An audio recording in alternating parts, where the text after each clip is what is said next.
নারায়ণগঞ্জ শহরের পশ্চিম দেওভোগ এলাকায় একটি বাড়িতে তিতাস গ্যাসের লিকেজ থেকে বিস্ফোরণে ৩ জন আহত হয়েছেন। স্থানীয়রা জানান, শুক্রবার রাত 7:30টায় ভবনটির নিচতলায় ঝুটের গুদামে বিকট শব্দে বিস্ফোরণ হয়। বিস্ফোরণে নিচতলার দেয়ালের বেশ কিছু অংশ, দরজা ও জানালা ধসে পড়ে।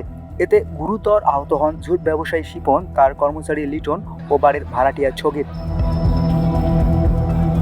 বিস্ফোরণের শব্দ পেয়ে আশেপাশের লোকজন ছুটে এসে আহতদের উদ্ধার করে সদর জেনারেল হাসপাতালে নিয়ে যায়। পরে শিপন ও লিটনের শারীরিক অবস্থার অবনতি হলে তাদের দুজনকে ঢাকা মেডিকেল কলেজ হাসপাতালে পাঠানো হয়। মানুষ এখানে কাজ করতেছে, যেমন সোহাগ, সগির, যে সগির আহত হয়েছে সগির, আর হলো আপনার হইলো রতন নামের ছেলেটা কাজ করতেছে। তাদের থেকে একজন আইসা এখানে বলতেছে অনেক গ্যাস, এটা সহ্য করা যাইতেছে না। একটা শব্দ হয়েছে, শব্দ হওয়ার পরে আমরা যারা আসছিলাম সবাই দৌড়ে আসছি। আসার পরে দেখি এদিক থেকে ধোয়া বেরিয়ে আসছে, ধোয়া বেরিয়ে আসে। পরে এদিক দিয়ে ভিতর দিয়ে সিট আইসা দেখি সব ভাইঙ্গার ছিল একদম এক মাস। আমি আসলাম এসে টান বাজার দাওয়াতে আইয়া দেখি এই অবস্থা। এই বিল্ডিং এর ভিতরে আশেপাশে মনে হয় একটা গ্লাস নাই।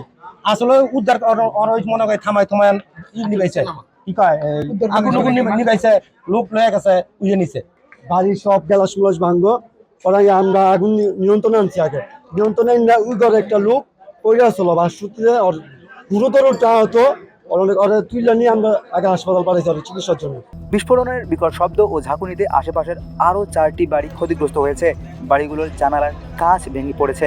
এদিকে ঘটনার সত্যতা নিশ্চিত করেছেন মণ্ডলপাড়া ফায়ার সার্ভিস ও সিভিল ডিফেন্সের senior station officer Mohammad Shahjahan.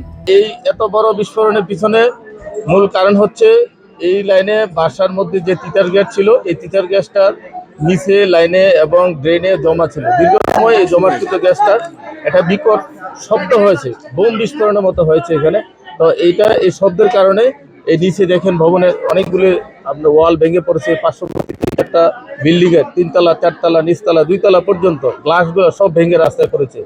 এটা হচ্ছে কি যে গ্যাসের তীব্র শক্তি নিয়ে এটা ব্যাপক আকৃতিতে ছড়িয়ে গেছে।